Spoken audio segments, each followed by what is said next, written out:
सारी कहलाता है। और ILI में और सारी में यही डिफरेंस है कि ILI जो होता है उसमें खांसी जुकाम जस्ट एक जो ऑर्डिनरी जुकाम होता है उस तरह से होगा, लेकिन सांस में कोई तकलीफ नहीं होगी और उसको बुखार भी नहीं होगा। सारी में बुखार होगा और सांस लेने में तकलीफ होगी, तो ये बहुत इंपॉर्टेंट है। तो ये डिस्टिंग्विश फीचर होते हैं और ये फीवर क्लिनिक में जाकर के वो अपने सारी वाले क्राइटेरिया में जो आते हैं, तो फीवर क्लिनिक इसलिए बनाई गई है कि जिसमें इसमें ये माना जा सकता है कि जो ILI है उसमें यहाँ तक ही इन्फेक्शन है, ऊपर अपर रेस्पिरेटरी ट्रैक्ट इन्फेक्शन होता है, वो किसी कारण से हो सकता है, बहुत सारे कोरोना वायरस होते हैं या बैक्टीरिया होते हैं उनकी वजह से हो सकता है।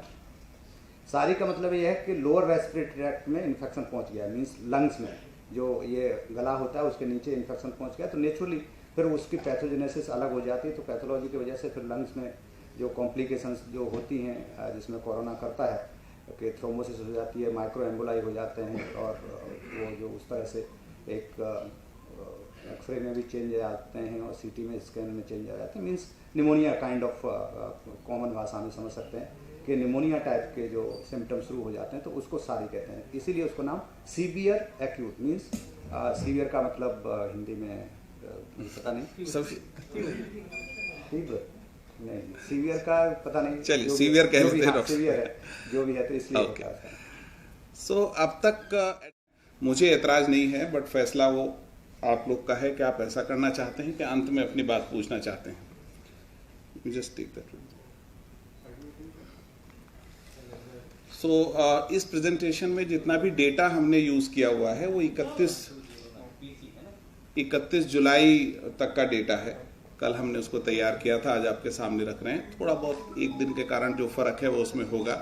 और अब तक हमने कोविड मैनेजमेंट का क्या प्रबंधन किया है और आगे हम क्या करना चाहते हैं, वो दो बातें इसमें हमने बेसिकली कवर करी है।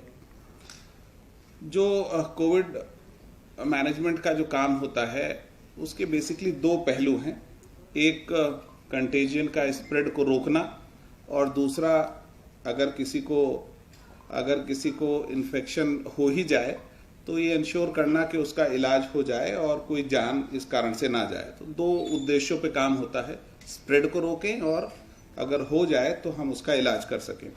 स्प्रेड को रोकने के लिए 3 बिंदु होते हैं जो महत्वपूर्ण हैं कि जो सस्पेक्ट है उसको हम टाइमली आइडेंटिफाई कर सकें, समय रहते पहचान सकें, जिससे वो और लोगों को इन्फेक्ट ना कर सके।